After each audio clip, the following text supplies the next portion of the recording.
नमस्कार दोस्तों, स्वागत है आज के एक नए एपिसोड पे। और लगातार आप इस चैनल पर नई नई कहानियाँ सुन रहे हैं, पढ़ रहे हैं। चूँकि ये सीरीज चल रही है मुंशी प्रेमचंद जी की कहानियों की, तो इस नए एपिसोड पर हम लेकर के आए हैं एक नई कहानी का भाग 1, जो काफ़ी दिलचस्प है और काफ़ी चर्चित रही है मुंशी प्रेमचंद की कहानियों पे, जिस कहानी का नाम है पंच परमेश्वर। इसका भाग 1 हम आज चर्चा करेंगे। तो अगर आप चैनल पर नए हैं तो चैनल को सब्सक्राइब करें और लोगों तक इस कहानी को शेयर करें। अगर नहीं शेयर कर सकते हैं तो अगर आपको कहानी अच्छी लगती है, जो वाकई लगनी ही है, क्योंकि मुंशी प्रेमचंद की लिखी हुई की बात तो ये मान लीजिए कि आपके जीवन से जुड़ी हुई है। तो शुरू करते हैं। तो वीडियो को लाइक कीजिए, लोगों तक शेयर कीजिए। तो कहानी ऐसे शुरू होती है कि जुम्मन शेख और अलगू चौधरी में गाढ़ी मित्रता थी। साझे में खेती होती थी, कुछ लेन देन भी साझा था। एक को दूसरे पर अटल विश्वास था। जुम्मन जब हज करने गए तब अपना घर अलगू को सौंप गए थे, और जब अलगू कभी बाहर जाते तो जुम्मन पर अपना घर छोड़ देते। उनमें न खाना पाना का व्यवहार था, न धर्म का नाता, केवल विचार मिलते थे। मित्रता का मूल मंत्र भी यही है।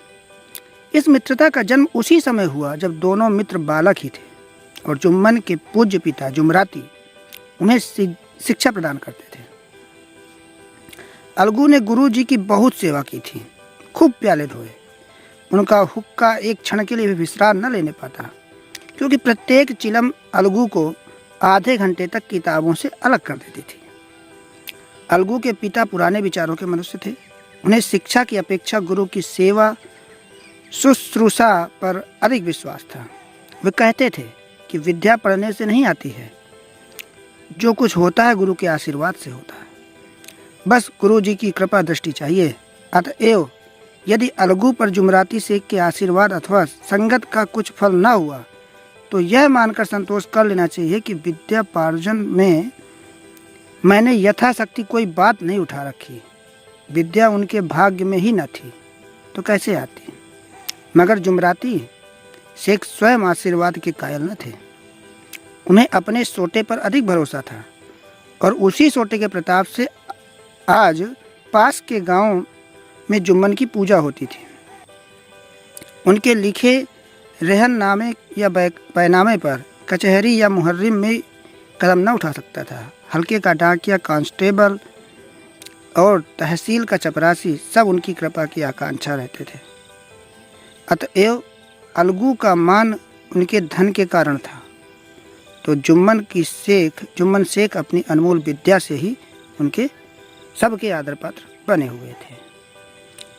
तो सुनिए अगला एपिसोड जल्द ही, और काफ़ी रोचक कहानी होने वाली है ये। तो अगला एपिसोड जल्द ही आ रहा है। तो पूरी कहानी के लिए चैनल पर बने रहिए। चैनल को सब्सक्राइब कीजिए, लाइक कीजिए, शेयर कीजिए और लोगों तक जानकारी ये कहानी को पहुंचाइए।